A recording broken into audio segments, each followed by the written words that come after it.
It's 3 minutes past noon on the 25th day of November in the year 2025, just 2 days until Thanksgiving for this special meeting of the Martin Luther King Jr. Commission for the state of New Mexico, which will now be in order. Thanks everybody for being here, especially given the time and the date. I want to verify that we are now streaming online and recording. Executive Director, is that right? That's right. All right, and you'll admit any members of the public or commissioners that seek to be admitted online for us? Will do. Thank you so much. So I'll serve as Press Secretary Pro Tem, I suppose, today for purposes of roll call because our actual secretary is in the airports traveling for Thanksgiving. So with that, the roll call, PRC Commission Chair Gabriel Anaya or his designee. Absent. All right. Commissioner Joseph Dabney. Present. Right? That's right. Thank you, Commissioner. Okay. And then next we have Commissioner Hazel Melia, PhD. Here, present. All right. Thank you, Doctor. And then we have State Treasurer Laura Montoya or Commissioner Christina Nair, her designee. Present. All right. Thanks, Commissioner, for being here. And then next, Commissioner Adoni Rothini. Present here. Thank you, Commissioner, for being here as well. Commissioner Brandy Stone. Secretary of State Maggie Toulouse Oliver or Commissioner Sharon Pino, her designee. Commissioner Carolyn Traub.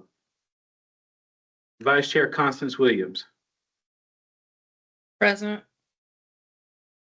Present. All right. Commissioner Anthony Umi. Present. All right. And the chair is present. 1, 2, 3, 4, 5, 6, 7 commissioners present, and we have a quorum for the transaction of business. Is there any motion for approval of today's agenda? I make a motion to approve today's agenda. Thank you, Vice Chair. Is there a second? I second. All right, seconded by Commissioner Umi, and I'm going to call this roll quickly, trying to do a rocket docket for 2 days before Thanksgiving. PRC Chair Aguilera or designee? Commissioner Dabney.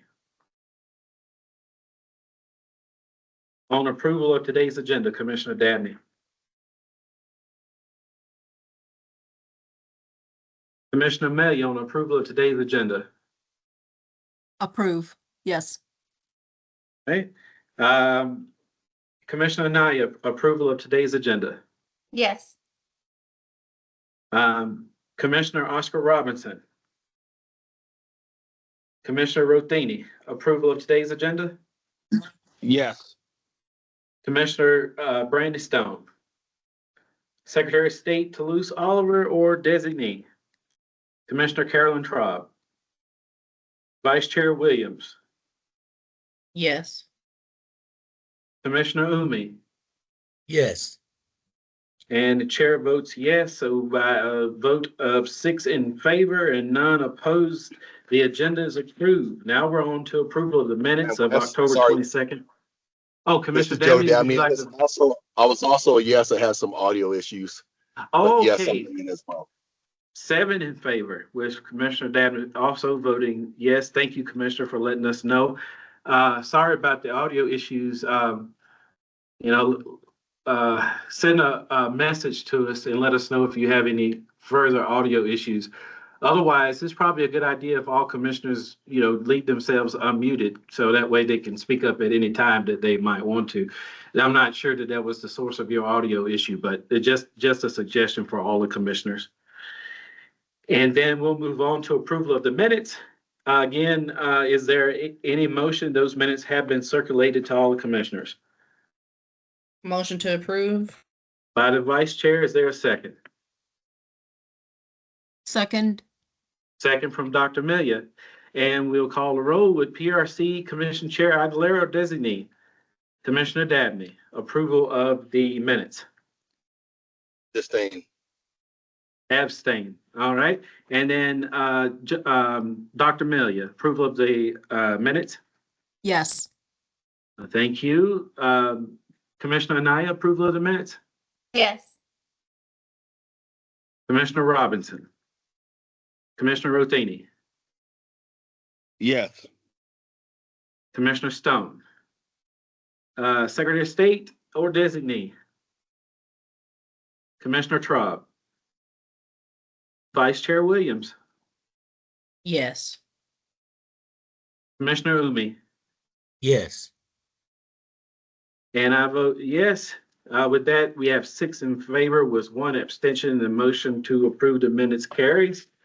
That takes us to the next item of our agenda, which is public comment. And I don't see anybody in person wishing to give public comment. Anyone online who would like to give public comment? If you would, you can raise a hand or you can make sure you're unmuted and just speak up and say so. Hearing none, we move on to the next item of our agenda. We have a report from Executive Director Kervin. The Executive Director is recognized for her report. Yes, give me one moment, please. Sure thing. Oh, while you're doing that, I can make a comment about the roll call today omitted Judge Lambert. It's because it has come to my attention just today that Judge Lambert had resigned from the commission. And so, as I recall, vacancies for the remainder of unexpired terms are filled by the chair of the commission by statute. And so, it's my understanding that Judge Lambert was appointed to serve as a tribal representative. And so what my plan would be is to confer with Secretary Monette, who initially made that appointment, and see if Madam Secretary has any recommendation for me on another tribal representative who would be willing to serve on the commission. So I plan to make that outreach, given the information I received today that Judge Lambert had resigned from the commission, and we appreciate Judge Lambert's willingness to serve. But we do have a vacancy on the commission, which is why she was omitted from the roll call, and from the roll call when we were calling for the votes as well. So with that, Executive Director Kervin. Okay, good. Good afternoon, commissioners. This is my report for today's special meeting. You will get an onboarding status report for our program manager. Please welcome Reverend Cornick to his first commissioner meeting. Welcome, Reverend Cornick. Thank you. He has completed Welcome. thank you. He has completed the civil rights awareness for state of New Mexico employees for this fiscal year. Also has completed Share Financial 9.2 Purchase 101 training, and we have completed his 30, 60, 90-day plan, which when you're being onboarded right before Dream Week is an interesting plan. He's bouncing around different areas. Upcoming tasks and trainings will be purchase order and voucher entry, which we're actually doing today. We are looking forward to receiving some in-person training from the Arkansas Martin Luther King Jr. Commission, trying to schedule with their executive director. They have some various programmings happening November, December, and January. He has been outreaching in collaboration with the Office of African American Affairs Education Liaison for our It Starts With Me program, which you got in your programmatic update last month, or this month, I should say. And then he has also been managing the outreach for Dream Week to the various municipalities across the state of New Mexico and counties. In December, we are looking forward to continuing meeting with our committee for Albuquerque's Dream Weekend, or our statewide Dream Week is what we should call that. He'll also be doing some volunteer coordination in December, completing defensive driving, and then we're going to work with the King Center with getting him the Nonviolence 365 training. Next steps, continuing community outreach. We're going to be setting some goals, Dream Week programming, so final details, arranging agendas, programs for our different activities for Dream Week, and then our Dream Keepers roll out, and Dream Keepers will be the Martin Luther King Jr. Youth Ambassador Program. We're requesting permission from the Arkansas MLK Commission to use their model. In terms of financial update, you've already received this information, but we have I included a little bit more details here. You've received this on your Excel spreadsheet, but this is showing you what we have encumbered, our expenses, and what we have remaining in each category. you'll see here, this is a detail of expenditures, and off to the very far right, it shows you what the different expenses are. So you may have had to filter. Is there someone who wants to be admitted? I see a little notification at the top. That's a recording notification. Oh, I see. Okay. It shows you what each expenditure was for, what the payment was for on each of these lines. And going forward, this is how the journal by line will look in your monthly financial report. And this is just that report continued. Exec Director, what you're speaking of, is it being displayed online? It's the screen is shared. I let's see. see. I don't seen it showing here, so I just wanted to check and make sure others could see it. Let's see if I can swap out. 1 second. So small. I will have to drag this screen to over. Give me 1 second. Let's see.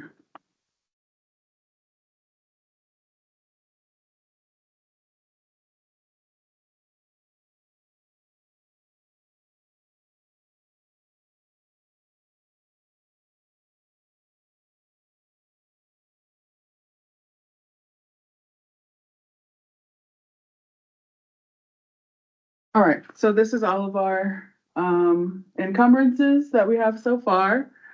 Some of these things are encumbered because they're bills that are paid monthly, so they're vouchered monthly to the purchase order, like our printer, our mailing system, the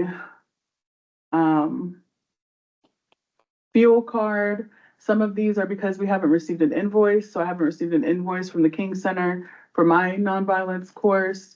We haven't received an additional invoice from our auditor. I'm waiting for the voucher to be processed for that travel to Clovis. And then there you'll see an encumbrance for SMG, that's Civic Plaza, for the commemorative march.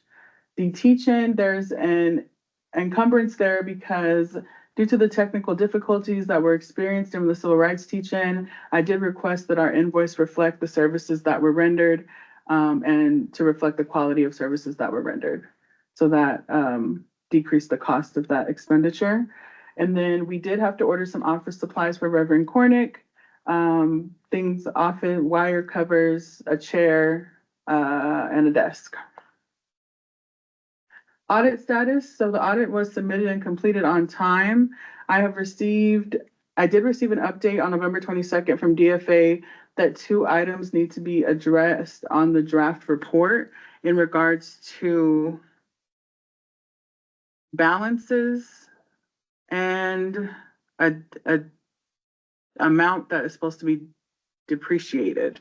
So I'm going to be following up with the auditor to address those items that were sent over by DFA, specifically the ACFR unit. Yeah, just real quick question on that, Exec Director. That doesn't affect the timeliness of the submission of the audit. No, so this is like ACFR has to give a stamp of approval of the audit. So this is what they want fixed before they approve it. I see. But the audit was still submitted on time to them. Thank you. Funding proposals, just again, an overview of our 2 different funding proposals. Make sure that if you're sharing this resource with the community, that you differentiate between living the dream and building bridges. Right now, we don't have any funding proposals pending outside of activities for the King holiday, but we do have funding proposals from Deming, Carlsbad, and Alamogordo.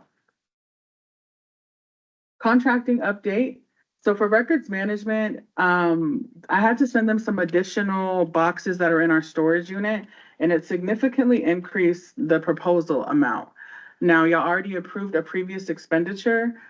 I'm not inclined to go over that expenditure this fiscal year. I think that we need to move forward with the records management in phases, so we don't need to do it all at once, basically. And I think that what we'll do is start from most recent years to get it digitized and then keep going backwards so that we have those documents. And I scheduled a meeting with them in February explaining to them that we're planning for the King holiday. Now records management isn't at the top of his list as it once was. For the CFO contracts, as previously mentioned, The mobile CFO program that I was advised to reach out to before we engaged a contractor is a temporary program. It does not have the permanent requirements that we're looking for in the scope of work of our fiscal support services professional contract. And DFA has also determined that a contractor cannot be designated CFO of a state agency. The CFO must be a state employee. We will still engage a fiscal support services professional who will deliver the monthly financial updates and support compliance. So things like reconciling the budget, doing all the things that I have been doing, they will do, which will take it off of my plate and free up some of my time. And then they will deliver those reports to you all monthly as well as at the meeting for the commission, but I will remain the commission's designated CFO. Community engagement update. So we are resuming these updates in the spreadsheet. I'm also going to be, in addition, adding to the calendar. This QR code is to add you to the Beloved Community Network, but you all have already been added with our group email that we have for the commissioners. I encourage you to, well, you may not have received a newsletter yet, but you'll receive one the next time that it goes out, which will be fairly soon in regards to Dream Week updates. Civil rights teach-in. So, oh, my slide didn't update, but I'll just update you all. And I believe I included it in the programmatic update that you received. But we did have the civil rights teach-in on October 29th at 6 p.m. here at APAC. We had various presentations. We did experience some technical difficulties. We experienced some difficulties with, not difficulties, but not everyone who RSVP'd attended the civil rights teach-in. I do want to, I attribute that to the day of the week. I will never host two things. I will never host another program on a Wednesday night, and I will never host another program when I'm trying to finish the audit, because that was a task. Well, maybe it would be a different task had I had Reverend Cornick on board beforehand. But anyways, overall, I think it was received well by attendees. We got a lot of great feedback, and it yielded a connection to the City of Albuquerque's Office of Civil Rights, which the position hasn't been filled for a while, but it is now. So we'll be connecting with them. I think that we also had some state legislators attend, and we had some really great quality presentations. Moving forward, we will be looking to go back to a panel type discussion instead of series of speakers, but we have been in conversation with Santa Fe NAACP, and they've extended an opportunity to partner with them on a program they're having, but it's kind of aligning us to be more of a perfect opportunity to host the part 2 of our civil rights teach-in there in Santa Fe, perhaps in collaboration with the NAACP, if we can meet in the middle on the formatting of the speakers. And then, where's my slide? Well, my next slide is supposed to be a Dream Week update. I'm not sure what's happening here, but the update hasn't really changed from what you received in the programmatic report. We are steadfastly contacting various counties, trying to make connection. We are offering whatever they will allow us to do in their municipalities. So whether that's just tabling, meeting with a few community leaders. At this point, we've secured the 14th and 15th. The 14th will be in Carlsbad, New Mexico, meeting with their MLK committee about really an introduction to the commission, because they don't seem too familiar right now, and then talking about how we can support. And they actually have an MLK park that's under construction there in Carlsbad, so I'm excited to see that. And on the 15th, we will be in Alamogordo, and in both of those towns, we will have a luncheon where we will meet with key community leaders. So we're still looking to identify counties or municipalities to be in on the 12th and 13th. If you have any connection to anyone and can help us in our efforts to get in contact, we have made contact with at least all 33 counties. We're kind of awaiting information. And awaiting information is kind of a theme. So we've had 7, whether they're committees, commissions, or individuals who coordinate King holiday activities, submit for their funding proposals. We have 2 people who don't want funding, they just would like t-shirts. So really we have 9 different counties that will be supporting with their holidays, and we're trying to get that number increased. And that is all for my update. Are there any questions? I have one executive director, and then we'll see if others have questions as well. Mine is about the Public Allies Program, and I know we're going to, in general, defer to the next item on the agenda for Reverend Cornick to address it. But first, there's a reason why we're having our meeting today, and it's to address a conflict that you had that arose with regard to the Public Allies Program. And just so that we're all clear on the reason why we're having this special meeting and why Reverend Cornick is going to present the recommendations in the next agenda item. Could you describe for us the written disclosure that you have circulated about the Public Allies Program and your role and conflict with it? But before I do that, let me double back to Dream Week and the 2 disclosures with Dream Week, because that was also what I was supposed to mention. My slide just didn't pull up. I did circulate 2 disclosures, one for Commissioner Oscar Robinson, who serves on the Portales Cultural Affairs Committee that coordinates their King holiday observance. He is the chair of that committee, so that disclosure was circulated because it needed to be made clear that he will not be partaking in the decision on that funding proposal once it is received. It has not been received yet. And the second disclosure was for Madam Vice Chair Williams, who serves at the Clovis MLK Commission, and their funding proposal was received and approved. Madam Vice Chair did not partake in the decision to approve or deny that funding proposal. She ordinarily would not be expected to, right, because of the amount of proposals. Right, and the extent of your authority as executive director as delegated by the commission. Exactly. So neither Commissioner Robinson or Madam Vice Chair Williams would have partook in those decisions anyway because of the threshold and the fact that I did not have a conflict of interest. The next disclosure that was circulated was for the Public Allies position. I am a member of Zeta Phi Beta Sorority Incorporated, Omega Alpha Zeta Graduate Chapter. I serve as the chapter's undergraduate advisor, and one of the applicants to the Public Allies position is an undergraduate member of the New Tau chapter, which I directly advise. So I disclosed that, recused myself from the selection process of that position. Thank you, Executive Director. So we'll see to it. I'll work with the Secretary to make sure that all 3 of the written disclosures that you just mentioned are attached to today's minutes. And we appreciate you making the disclosures. Given your disclosure about the Public Allies Program, I determined that it would be most appropriate for Reverend Cornick to make recommendations to the commission, and then the commission in turn to make the decision so that there would be no conflict. Now, all that said, are there any questions for the executive director on her report? Chairman, I have a question. Commissioner Naya. Thank you, Chairman. I just wanted a little more clarity on the CFO hire. I know that you said DFA only offers temporary services and you will remain the agency's CFO. And you'll be requesting to hire still for that position, or can you give me a little more clarity on what exactly you said? Yes, so requesting to hire, we do not have another full-time employment position to request the hiring of a CFO. We only have 2 full-time employees, myself and Reverend Cornick.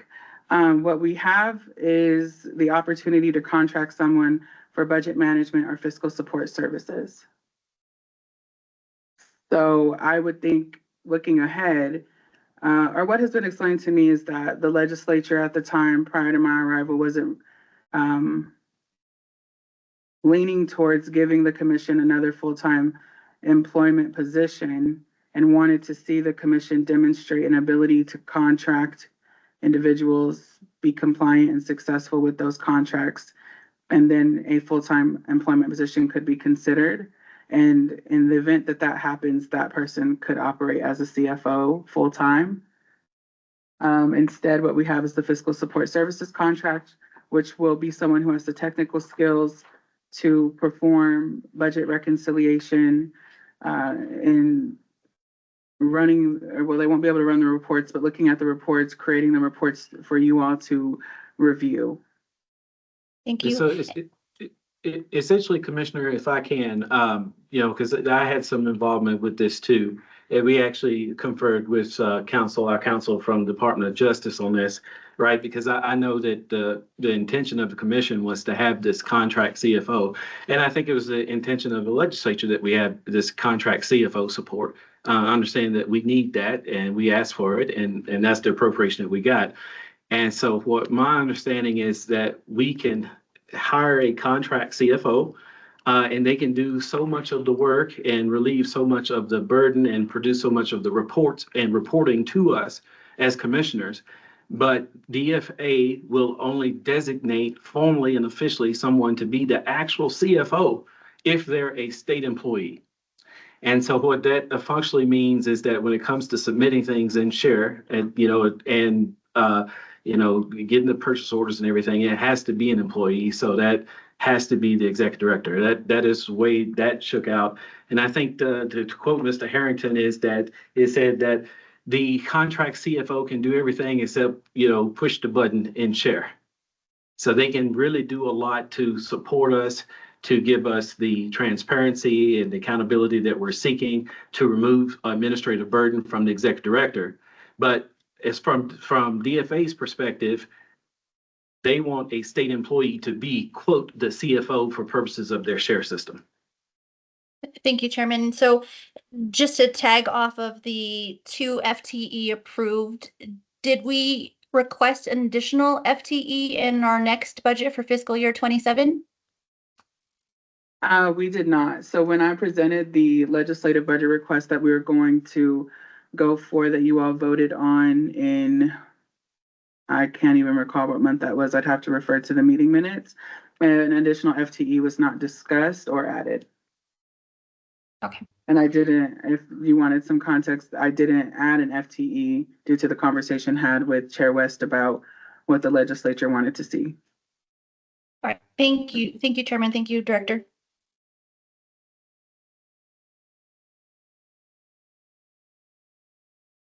All right, any other questions on the executive director's report? All right, hearing none, it is 12:30, and we're going to move on to next item, which is the program manager report and recommendations regarding the Public Allies program. It is the reason why we have convened here today. And I want to thank Reverend Cornick. First, I want to welcome you to the commission and your first commission meeting. And thank you for being willing to step up and do so much work and do the report and recommendation for us at your first meeting. Yes, sir. Yeah, so I'll turn it over to you now. I did just want to say before I do that, we're all clear that the reason why Reverend Cornick is doing this is to address the executive director's disclosed conflict. And I want to confirm, Reverend Cornick, as you have discussed with me, you've confirmed to me that you don't have a conflict. That is correct. Yeah, and that the executive director has had no role in the report and recommendations that you're about to present. Not at all. Okay, and the executive director can confirm that as well. Is that right, executive That's director? correct. Okay, well, with that, Reverend Cornick, you're recognized. All right. Good afternoon, everyone. For the reports, I did send those out to all of the commissioners. The applicant evaluation report, it was 4 applicants evaluated across 7 major competency areas aligned with program management, community engagement, administrative operations, and public awareness functions. The final scores were as follows. Applicant number 1, 3.49. Applicant number 2, 4.36. Applicant 3, 4.18. And applicant 4, 3.93. Applicant number 2 achieved the highest overall score, followed closely by applicant number 3. I did submit a hiring recommendation letter for the top 2 candidates. And my justification for 2 candidates was based on the fact that these individuals are still in school and that having 2 qualified candidates would be more effective in the office, not impeding on their education as they move forward.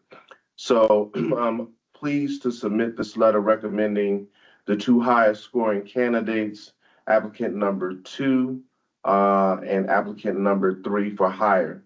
Each candidate was assessed across those competencies that I mentioned earlier.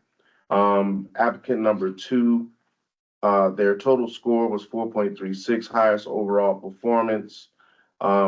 Applicant 2 demonstrated outstanding performance across nearly all categories, particularly in partnership development and outreach leadership, strategic digital and social media management, high-level event coordination, exceptional administrative and records management skills, flexibility, and cultural responsiveness.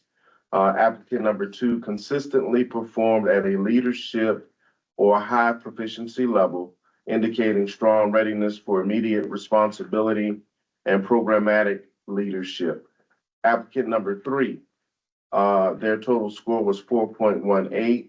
They were the second highest performance.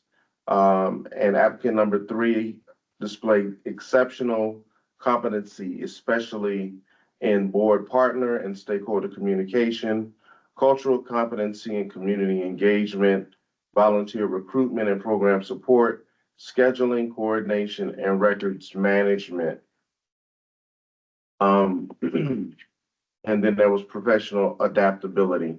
Applicant number 3 brings a balanced and reliable skill set, demonstrating both operational strength and communication expertise essential for public-facing roles. My recommendation, based on the comprehensive evaluation, I formally recommend hiring both applicant 2 and 3. Their combined strengths will significantly enhance the organization's capacity in outreach, administration, program execution, and community engagement. Both candidates show strong alignment with the expectations of the role, possess the appropriate technical and interpersonal competencies, and demonstrate the professionalism required to advance the agency's mission and service commitments. If further documentation or discussion is needed regarding the evaluation, assessment scores, or hiring rationale, I'm available at your convenience. Reverend William Cornick Jr. That concludes my report. Thank you for the report, Reverend Cornick. So commissioners, are there any questions, comments on the, well, first, any questions, comments on the report?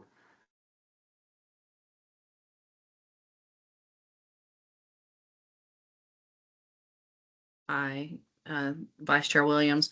Reverend Cornick, number one, wanted to say thank you very much for the thorough presentation. I appreciate the matrix and the breaking down of everything. And I just think it's good work. And so I just wanted to say that. Thank you. No, thank you, Vice Chair. Anybody else have any questions or comments on the report? I concur with Vice Chair's analysis of his report. I thought it was very good. Thank you. All right. Thank you, Commissioner Umi. Thank you. All right. Anybody else have any questions, comments on the report? I'm not hearing any, so I think I'll just drop a couple here. Reverend Cornick, a couple things. I think you mentioned the reason why the recommendation is for 2 is so as not to impede on their education, if I heard that right. Yes, sir. Can you explain that a little bit more? What does that mean? So looking at the students, the candidates, they are in school and working towards their degrees. It's my thought to have 2 candidates where if we would have had just a single candidate, it would be very detrimental to their studies. Okay. Is it when they submitted, did they make that suggestion, or were they seeking to be the full-time ally versus part-time allies? No, that never came up. It didn't come up. Okay, so that idea that you had is that if you split it into 2, that it will help them to be more balanced in their studies. Yes, sir. Okay. As far as the operations of the commission go, do you see a benefit to having 1 public ally versus 2? Again, looking at the commission's operations, I think that having 2 would allow us to spread the wealth, if you will. By having just 1 candidate, it might be a bit overwhelming with everything that we have going on coming up to Dream Week, and we have a short suspense. Okay, and then Reverend Cornick, my other question is there was some discussion about the Public Allies program and whether they could, would do, this was we even on in the discussion on whether we would participate in it. There was question about whether there would be geographic diversity represented by the applicants. If they would be from different parts of the state. Did that make up any part of your consideration? Negative. No, you did not consider if Did they not. were from different parts of the state. Are these the two that you recommend? Do they come from or represent different parts of the state? I believe so, yes. Okay. Would that be beneficial to you as far as, having two of them from potentially different parts of the state, as far as, planning and operations for the upcoming commemorations? I would say yes. All right. Okay.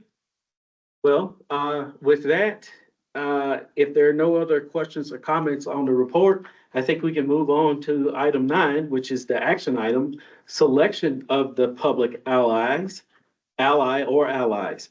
And on this one, the first question that I have is, we have the program manager's report. He has disclosed to us the name of the two candidates that he is recommending. Based off that disclosure or any other knowledge that the commissioners have, is there any commissioner who wishes to make any disclosure or to recuse on this particular agenda item? Dr. Okay. West, I have my hand up. I still have a question.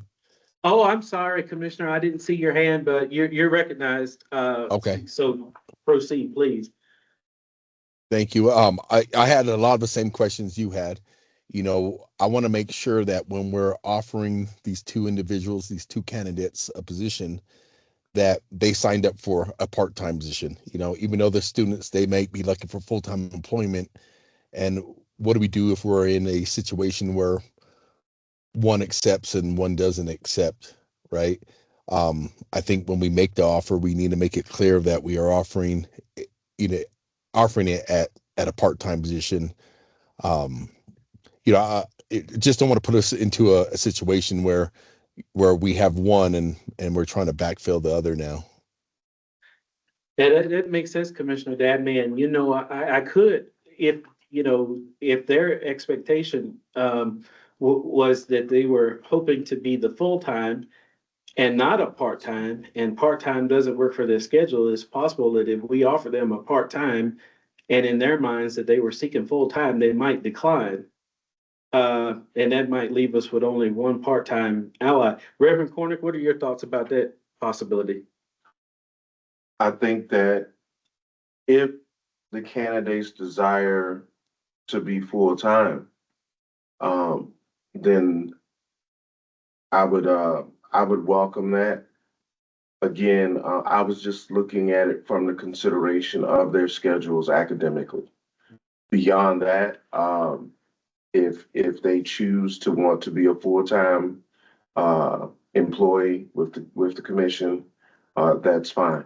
So And then if that individual declines, stating that they desire part-time, then we could default back to the original proposal of 2 part-time employees. all right. So with that, perhaps, Reverend, we could consider a conditional type approval of your recommendation, possibly where we could say maybe your top high scoring candidate, maybe you offer them the full-time if that's what they were seeking.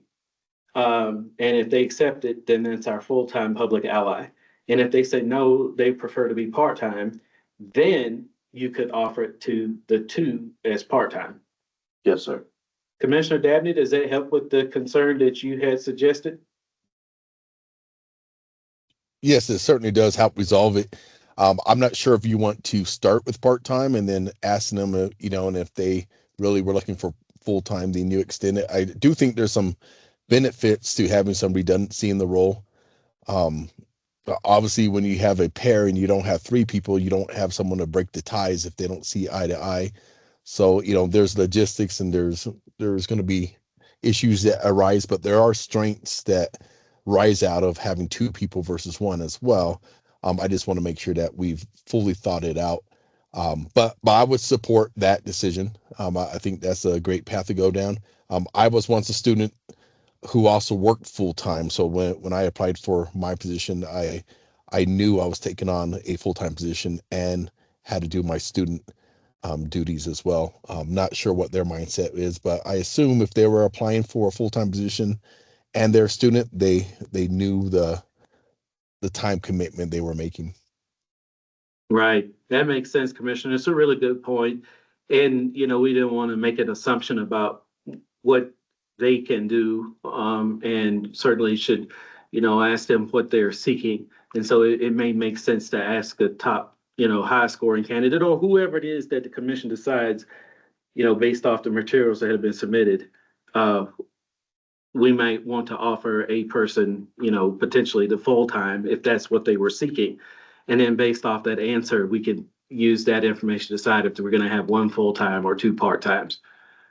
So it's definitely was a point well made, and appreciate you raising it. Any other questions, comments on the program manager's report? If not, we will proceed to the actual action item. And so back to my question about if anybody wants to disclose or recuse on this item.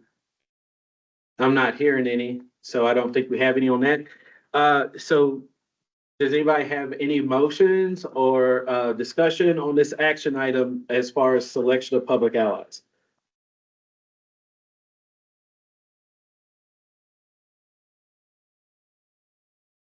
Motion might be to adopt the program manager's report, in which case we do what he's recommended. A motion might be to adopt it with a modification, perhaps along the lines that we discussed just now with Commissioner Dabney. We could say that we would like to make the offer to the highest scoring candidate. And then if they decline for full time, that we would do two part times. Another possibility might be that someone else in the materials that the program manager has submitted has caught the commissioner's eye, and maybe it's not the two candidates that he has recommended, but another candidate based off the matrix that the commissioners feel like could better serve the needs of the commission. But I think it could be whatever the will of the commission is at this point, and so the floor is open for motions or discussion or questions. Chair West, it's Constance. Vice Chair Williams. Yes, sir. So I would make a motion to move forward with the program manager's report.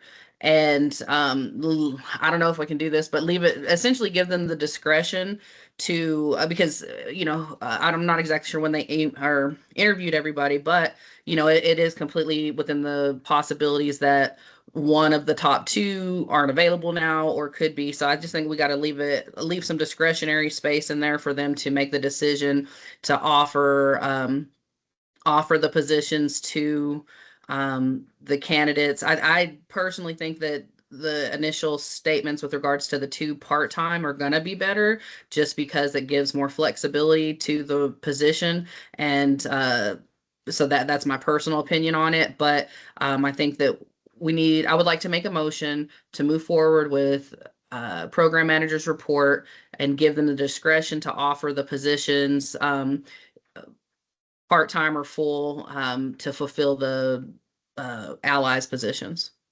To either of the two recommended candidates that's listed in the program manager's report, to clarify? Vice Chair? Correct. Yes, sir. Okay, whether full-time or part-time, whatever combination or permutation, but it'll be between the two candidates that's in his report. Yes, and like I said, if and I don't know if in the spaces, if for whatever reason both are not available, if they need to open it up to that third potential, they need to be able to have that discretion as well.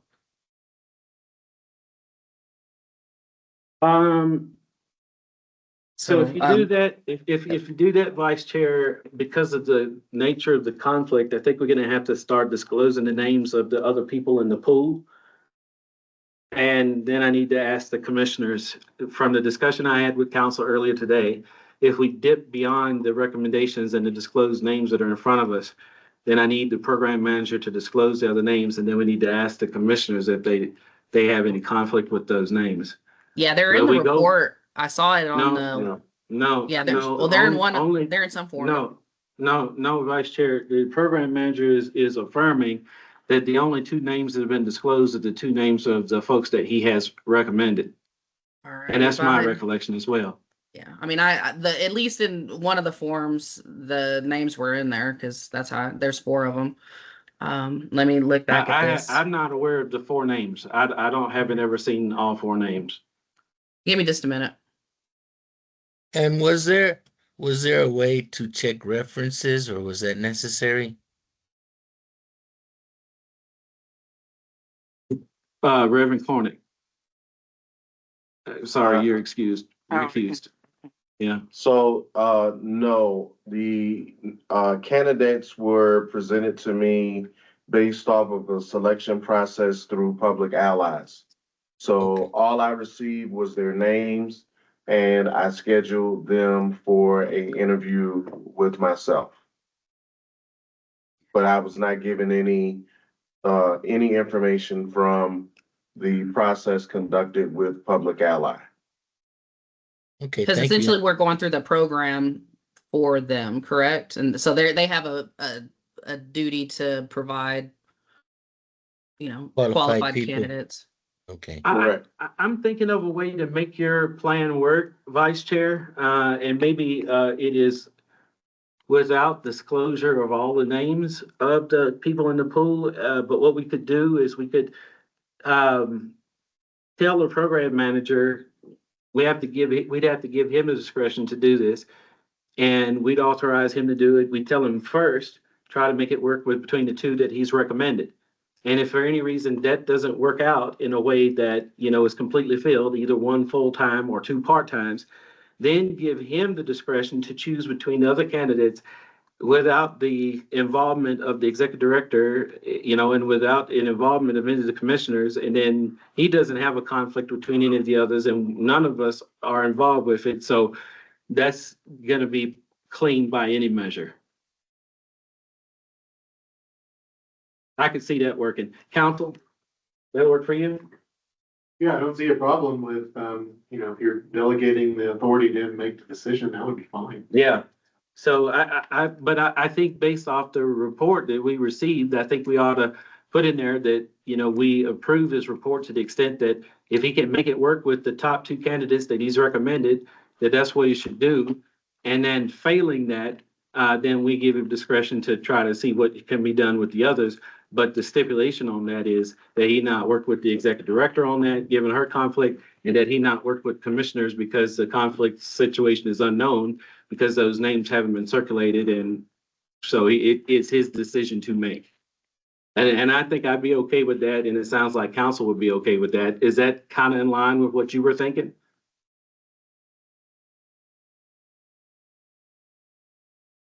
Are you talking to council or to me? To you, Vice Chair. Okay, yeah, that's fine. And I'm not going to disclose the names, but in the email that I received today at 11:12, there is a spreadsheet in there that has the Excel spreadsheet, and it has the hiring matrix and then the applicant ranking, and the applicants' names are in there, but I won't disclose it for the public session. But In the workbook. But by the time that came out, I was already on the road, so I haven't seen that. I was on the Okay, way yeah. here, so. no worries, Okay. no worries. I'm fine. I think they just need to have the discretion to make the decision. I'm fine. Okay, all right, but whether the names are disclosed or not disclosed, if the commissioners are not making a decision, and it's Reverend Cornick, and he's assured us all that he does not have a conflict, then I think we can delegate this to Reverend Cornick, and we're all okay. So Chair West, I Vice do have one question. Commissioner Dabney. So we know our top 2 candidates are set up for success if we offer them the role. Do the other 2 candidates meet the minimum requirements? I mean, as a recommendation is to, if 1 or 2 doesn't accept, we go to 3 or 4, or do we need to republish and do another set of interviews? I guess my question is. So, Reverend Cornick, do you believe that if candidates 1 and 2, which are what we would say would be our preference in approving your report, based off the recommendation you made to us, probably. I'm guessing that's how the motion would come out.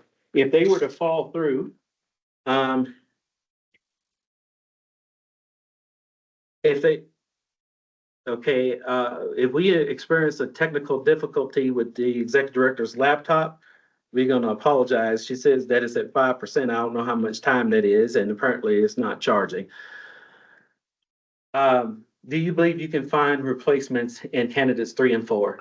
So as far as minimum qualifications and all that? based off of the scoring matrix that was utilized, applicant number 3 is a strong candidate, and applicant number 4 shows consistent competency. So they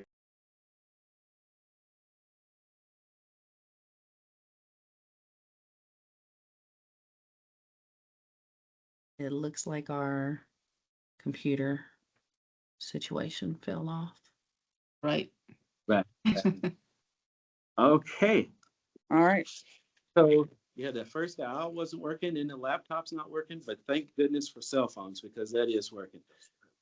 Okay, so Reverend Cornick, did you finish your answer? Yes, Chair. Again, applicants, number 3 and number 1, would both still be able to, be selected for the position. Okay, all right. So Commissioner Dabney, does that help you with your question? It does. And I'm ready to vote on motion if there's one made. Yeah, so I think the vice chair had a motion out there and I don't think anybody seconded it. So vice chair, I think the motion. I'll second it. Oh, okay. Well, and so I was going to ask her if she would amend it to conform with what we had just talked about. So vice chair, would you consider an amendment to your motion that will essentially say that Reverend Cornick is that we adopt the program manager report and that we would like for him to make offers to the top 2 candidates as he suggested, with the additional stipulation that if they don't work out, or however they don't work out between full-time, part-time, whatever permutation it doesn't work, that he'll have the discretion to reach lower into the pool. The decision will be solely his to make, and he will not work with any commissioner or with the executive director to, make it work with the remaining pool candidates in the pool. Of course, I will make an amendment. So I would like to amend my previous motion to reflect, we would like to move forward with Reverend Cornick's suggestions of the top 2 applicants, but also provide the room for discretionary change if needed, if the situation presents itself, to choose the 3rd candidate to fulfill the public allies positions. Yeah, on his own. His own. There we go. His own. Okay, great. So, and then Commissioner Dabney, you agree to that amendment as well? I second that. Okay, good. Let's call a roll on unless there's any discussion on the motion. Hearing none, PRC Chair Aguilera or designee. Commissioner Dabney. Yes. Right? Commissioner Amelia. Yes. Commissioner Anaya. Yes. Commissioner Robinson. Commissioner Ruthini.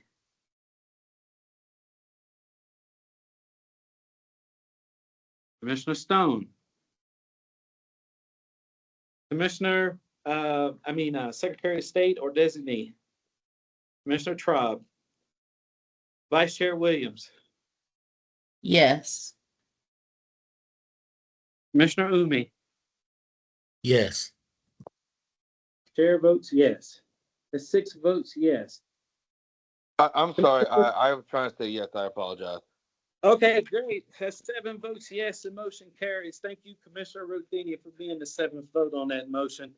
And with that, informational items only. Y'all know by the next meeting, January 28th, March 18th, June 26th.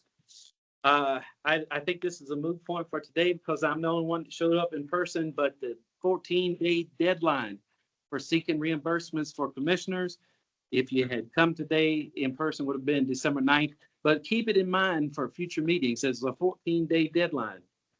Executive Director. Commissioners are still eligible to get their board member fee. Okay, but if you want, what is it, mileage? It's a board member fee. Yeah, but what is it that's cut off after the 14 days? The mileage. Okay, so if you want mileage, 14 days. Is there a limit on the board member Well, fee? it's part of the per diem, so like, it's the same deadline. Oh, the 14 days applies to board member fees Yeah, too? because it's the same form. It's the same form, same deadline, so everybody be advised. Without objection, the meeting stands adjourned with many thanks for folks for being available for this lunch hour meeting 2 days before Thanksgiving. Blessings and abundance to everybody over the Thanksgiving holiday.